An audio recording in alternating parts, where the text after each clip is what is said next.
কর্মচারী পিছু কত বকেয়া ডিএ দিতে হবে, ঠিক হিসাব জানতে প্রযুক্তির ব্যবহার করছে নবান্ন, আশায় সরকারি কর্মচারী মহল। তো এরকম একটি প্রতিবেদন আনন্দবাজার পত্রিকায় প্রকাশিত হয়েছে। সেখানে ডিটেলস দেখা যাচ্ছে কোন প্রযুক্তির ব্যবহার করছে এবং কিভাবে এই ক্যালকুলেশন করা হচ্ছে সেটি ডিটেলসে এখানে পরিবেশিত হয়েছে। আমি এই ছোট্ট ভিডিওটির মাধ্যমে শেয়ার করার চেষ্টা করব। পশ্চিমবঙ্গ সরকারের কর্মচারীদের বকেয়া মহার্ঘ ভাতার অংশ দেওয়ার উদ্যোগ নিতে শুরু করেছে নবান্ন।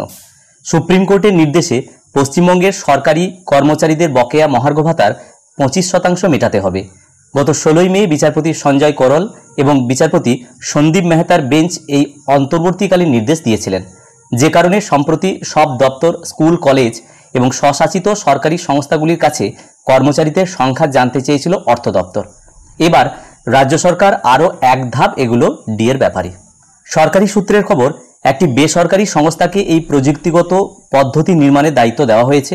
ওই প্রযুক্তিতে সরকারি কর্মচারীদের নিজস্ব portal integrated financial management system অর্থাৎ IFMS এখানে গিয়ে 2009 সালে রোপা কার্যকর হওয়ার পরে কার্যকালের মেয়াদের তথ্য জানাতে হবে। এই প্রযুক্তিতে সব দপ্তর, সরকার অনুমোদিত এবং সরকার পোষিত স্বশাসিত সংস্থা, স্কুল, কলেজ এবং বিশ্ববিদ্যালয়ে তথ্য পাঠানোর নির্দেশ দেওয়া হবে, যেখানে সরকারি কর্মচারীরা 2009 সালের জুলাই মাস থেকে 2019 সালের ডিসেম্বর মাস পর্যন্ত নিজ নিজ কার্যকালের মেয়াদের তথ্য জানাবেন। একইভাবে ওই সময়কালে সরকারি চাকরি থেকে অবসর নেওয়া ব্যক্তিদেরও নিজেদের তথ্য জানাতে বলা হবে। এই তথ্য জানালে অর্থ দপ্তর সহজেই কোনো আধিকারিক বা সরকারি কর্মচারীকে কত পরিমাণ ডিএ দিতে হবে তা সহজেই নির্ধারণ করতে পারবেন।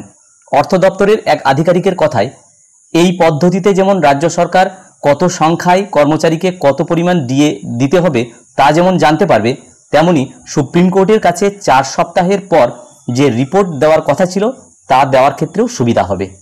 যাই হোক, আনন্দবাজার পত্রিকায় প্রকাশিত এই প্রতিবেদনটি আমি এই ছোট্ট ভিডিওটির মাধ্যমে শেয়ার করার চেষ্টা করলাম। ভিডিওটি সকলকে দেখার জন্য ধন্যবাদ।